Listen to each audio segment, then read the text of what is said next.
Columbia also every third Thursday of the month, and I'm here every fourth Thursday of the month. And these poets sometimes step out of their realm, step out of their comfort zone. A man right here is about to do this. I want y'all clapped up real hard for a good brother, good friend of mine through poetry. I love this brother. Poetic license to chill, y'all. Clap it for him.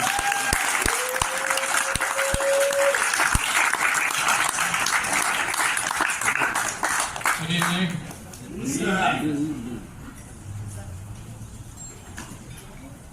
So tonight I'm going to be representing, like I do in Columbia, the Poetic Kindred. There's 5 of us, 4 of us here today. Myself, Poetic License to Chill, Poet Crow, Bianca the Feature, and Poet Cruz.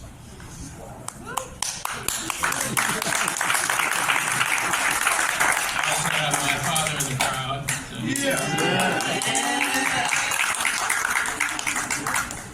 So this poem is called Mimes with Feelings Obscure. And it starts off with a prompt: in a past life maybe. In a past life maybe I was a god who neglected his children and denied rain to their crops. Perhaps the only God you've ever known is in fact no more than carved stone. Maybe, just maybe, I was sent back to earth to repent and save others through my words as I speak on my redemption. Here I am going out on a limb, reaching out to the doctor on call, wondering if anybody listens at all. And I fear without these words I'll fade and fall. As I was lost in thought, I said, one cannot live alone in his head. Like a songbird whistles to the wind, we are only ensnared by ourselves in sin. Thoughts are delicate like nectar in a flower bud, creative products of God's breath and mud. They dance on a canvas of light, fade into darkness at night. 1 minute, I'm in the stratosphere. The next, I'm bogged down by fear. My path is no longer clear. What purpose holds me here? These highs and lows, torrential ebb and flows, takes away all the wisdom I hold. Under pressure, behind the dam I fold. Water pours forth, as if floods came today. Birds, spooked by catastrophic sounds, fly away. Or perhaps I was complacent and stayed quiet when I shouldn't, like a mime who wanted to leave his glass house while casting stones, but couldn't. Mimes with feelings obscure hide on the other side of the door. Trapped inside invisible boxes of our own advent. Are these self-imposed silences to repent? Like monks who were taught, in order to be free, you must drift even further away from you and me. We ask while tumbling back down to earth. Is it a fear of rejection or extreme introversion? Is the box meant to shut you out or keep me in?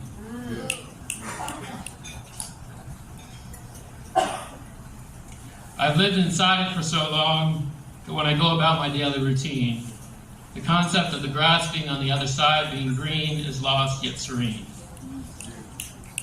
It is like an ineffective pain reliever, a box to confine all the minds of mankind. We who speak when understood to play mute, to curse our present as if we orchestrate an out-of-tune flute. I stepped outside the box you built for me. Though this dwelling is my greatest company, the walls have broken down around me, exposing my fears of what has come to be. A prisoner of my own mind. Is this the role I was assigned? Locked in a labyrinth with no end in sight. Can I tell the difference between day and night? I think not, for all is dark in my depressed state.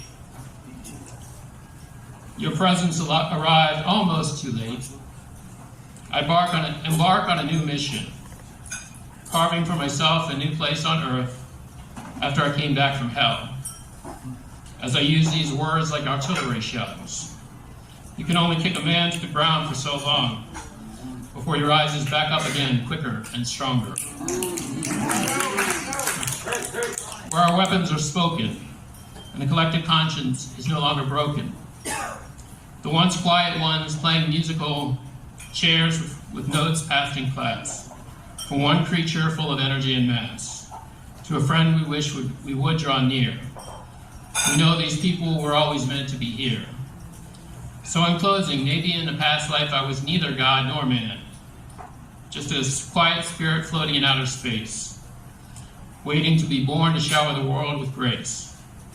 But in this world I share my vulnerable stories from pain, joy, and suffering, the works of poetry that only I uniquely bring. Oh.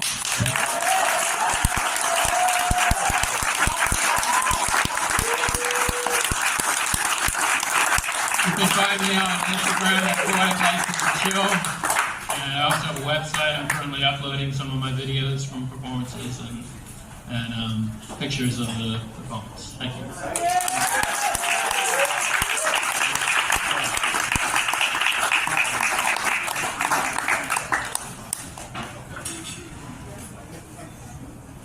My man, Poetic License to Chill. Y'all clap it up for him. Please clap it up for him.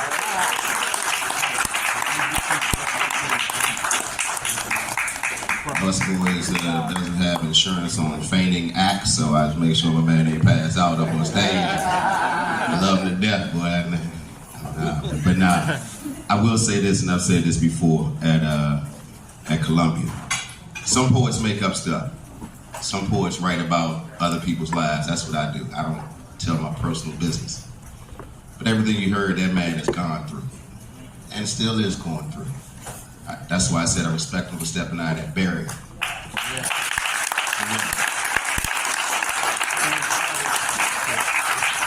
You started off cool and comfortable, but then it set in. It was like, oh shit, I'm really up here. Right. This is different. So yeah, it's a different crowd and stuff. Everything's different. So how's it going, Rod? You good? Okay, cool, man. Hot Rod. Used to be Hot Rod now. Used to be had Prince, and now it's just Rod.